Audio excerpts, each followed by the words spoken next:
Nectars Within, all about mind, life, and soul enhancement. Now, I'm just very curious to know about the history behind the birth date of your daughter. It is on Republic Day of India, right? Okay. Right?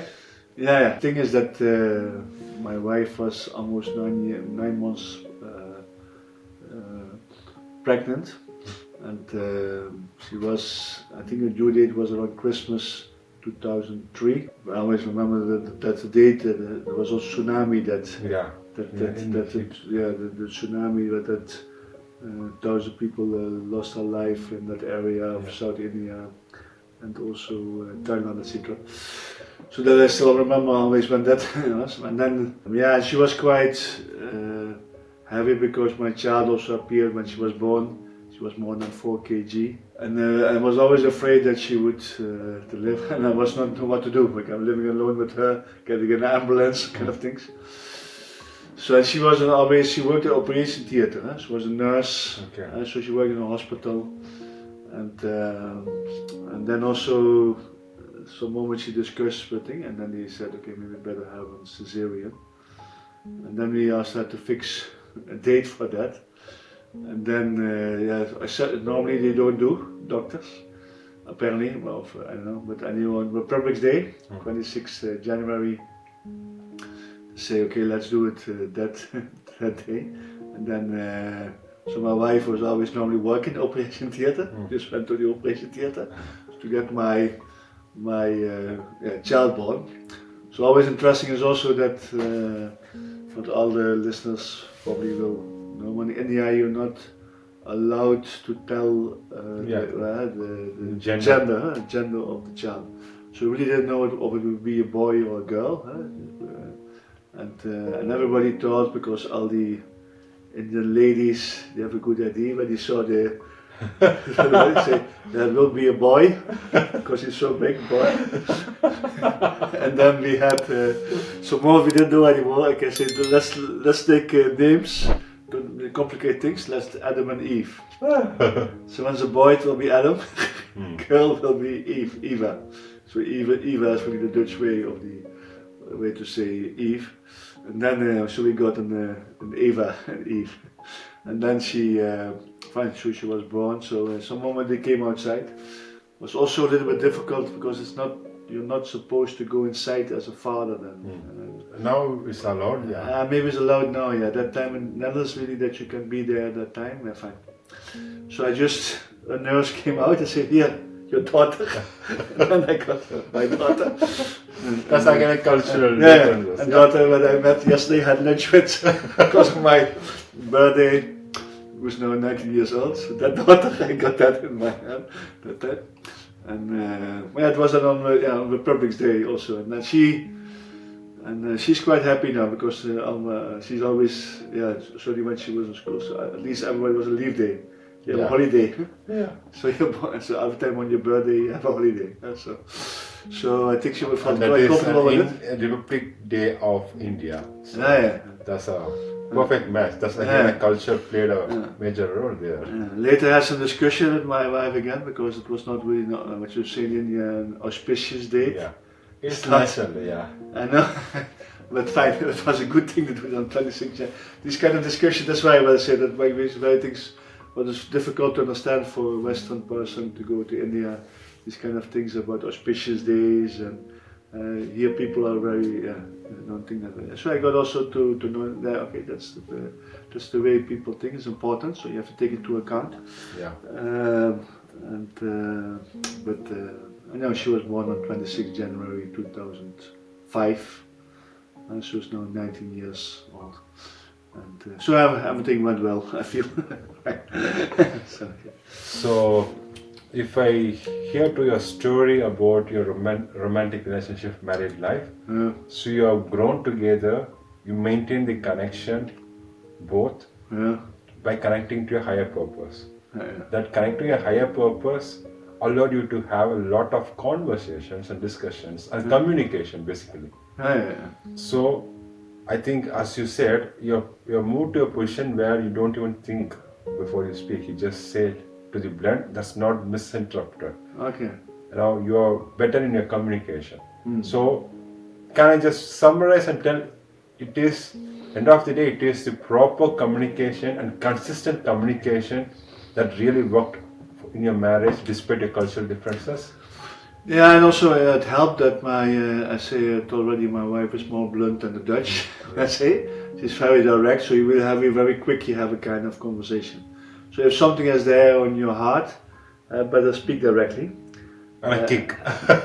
Yeah, I mean, Frank, it's also like this, that it is true. You got often to certain... So it's being could very be, transparent, could direct. be quite loud also sometimes. I always in India you always have open windows always, and then a lot of neighbors also could hear after also that we had this kind of arguments. But anyhow, I think it helped us quite a lot to speak it out directly. It could have been always a little bit more or less. Yeah. I feel loud, I must say, but it has to go out.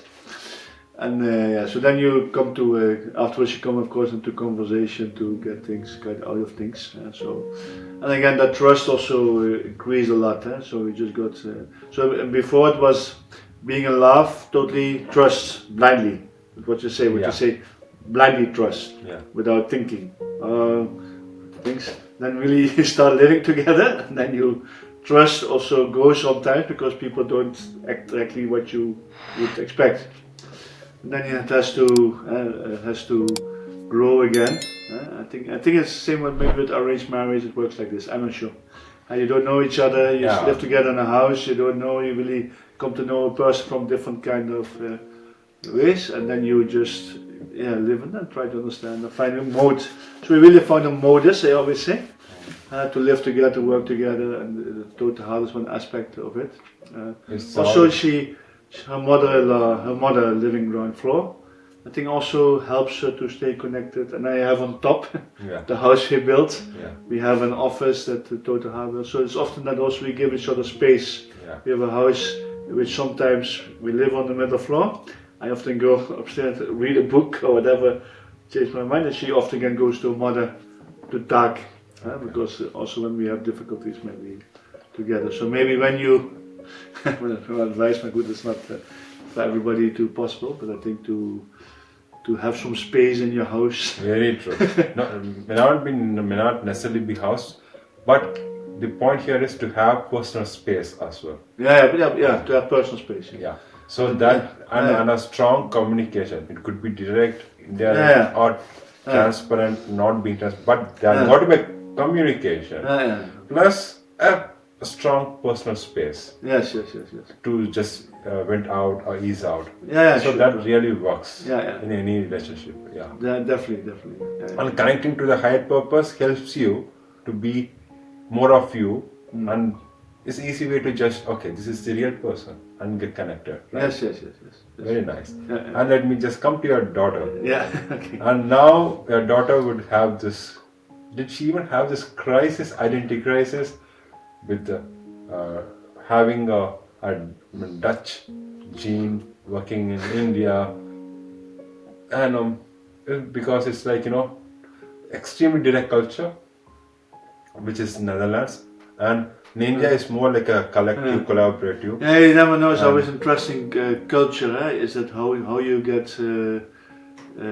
culture? Is always I learned always my culture training. I'm certified what we call the rules of Geert Hofstede. That is he compares cultures by having six dimensions of culture. Your attitude towards hierarchy, attitude towards individualism, kind of things. Okay, but he always says also we are all the same people, but we are programmed in a different way. So if you're growing up in India, you program in a different way, that this is the way to do things. It's just about values, about habits, and we come from these values. So again, my daughter is always interesting. How did she become how she is now? So she growing up in India, also in the beginning, also certainly also by my in-laws, and also my wife had more influence on her. But I also, when she became adolescent, around 12, 13 years, she also had a very kind of Dutch kind of adolescence, that you really want to break free, find your own kind of individuality, and what you don't see so often in Indian children. I would just say more go to the collectiveness, just adjust. Indians always adjust, and Dutch children often say no, no, I don't want, don't mess up my thing. So she had that some moment, and I don't know where it come from. Does it come from the genes? Does it come from my example I give? I know her personality, but she had a quite difficult for her. So that's also quite relieved that she find now her place, I think, here in Eindhoven, that she can work and build up her own life. Now she's 19, because she had a lot of conflicts with, frankly also with the mother, about how to behave as a girl in India. Also being a girl also made it a little bit more complicated, I think, because boys are treated quite different than girls in India, I still feel, and she also felt that, my daughter, so she had a lot of boys who were friends, and always at school, she was always blamed for certain behavior, while boys were not, and she felt always that kind of injustice, that she had some issues with the teachers often, and then the teachers called us again, that kind of things. In India also, she went to a normal Indian school, so she also with uniforms, so always, she had difficulties with always to accept always these uniforms, and also her hair had to be a certain way. So she became very opposed to all these kind of things. And difficult situation is then so because she wants your daughter to do good at school as a parent, and then she really came in a situation that at school she had this kind of conflicts, and then at home, when you also say no, you should just adjust and behave properly at school, your parents start you also feel not comfortable with your parents again, and then she comes a child in that situation. I really felt that then, and she also became quite aggressive that time, because she was not seen or understood by her teachers. She was not really understood by her parents, and then so that whole difficult phase that she became very a little bit more let's just say she couldn't be herself, and she really what I really appreciated about her, some moments she just went on. She just and she went often with boys, also with girls, but also with boys. She went out, and even I say also it's normal thing to do. When you're 13, 14, 15 years, and you often just your home was more like a hotel often. You just meet other people. That's part of growing up. Meet other people who can be examples for you, and then slowly you have always that, what my wife was also difficult, you push away your parent and you embrace your parent in that phase. So some moments that she says, okay, I don't want you, sometimes like a small child again, because you still need your parents also. That's the whole adolescence phase. And then in India I was not really accept. My wife never experienced something herself like this. I thought it's normal, it's just that phase. So that's again the way people bring their children up. You had this open culture about it. The Indians are about embracing, keeping things within our hand, kind of it, right? Yeah, maybe it's also just my character. That's also the thing, because I am also a little bit like this. Flow. So you get to know what exactly. So I also have difficulty to accept. So I say I'm so radical. I have to do this. So I want. So she also not adjust to much like this. So she. But now, the interesting thing is that time she was very revolting to the parents, and and now she's very cool about it. She doesn't have any feeling anymore. She just wants to study. She wants to do this. She says, I'm ready like an old soul. She says something. I just want to study. I want to do some work, this and that. So she doesn't have that feeling anymore to break free, because she had it earlier. But it was interesting the last months. I also have spoken more like people who haven't that came to work here. So from India they came to work here in Netherlands. That's the first time that they felt, oh, I know I really am myself. I can She be. felt. No. That's for other people. So, Okay. so my daughter also feels now also. She can really be herself. But also for Indian like people like you. I'm just saying maybe you want to share I yourself feel- also. Yeah, I will definitely. Yeah. Yeah, because that's also if you always grow up in a collective spirit, you just adjust always. Always yeah, you do it for your parents, you do it for this and that. Yeah. So you never think so much about yourself. That's why I think Indians don't have so much like an adolescence. It also has to do with hormones, of course, but you know it. So and then when I spoke often with people who came here, the first time they had to think about who am I. Exactly. I have time for myself suddenly, and that's really interesting to see. And then you really have to think about what are your What you wishes gonna yourself think, and this and that, exactly. because in our culture, it's very much you everything is personal, and nobody bothers here. You can be quite yourself as long as you don't bother others. Yeah. Then there's no issue in what you do. So. So that's if I see my daughter, she also is now more in that phase now that she can really, and I hope she does in the right way. Eats every day cards with her mother still. It's very easy It's a to come. fusion. We just need a fusion of India. It's all about, you know. She still needs to. My mother every day would like to know a little bit what she has been doing. Fine.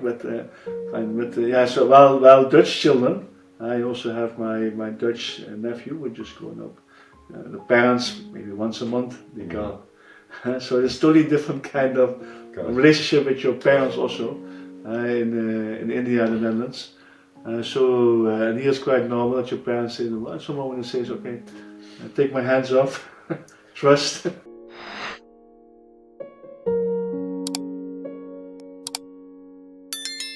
Transforming minds and enriching lives.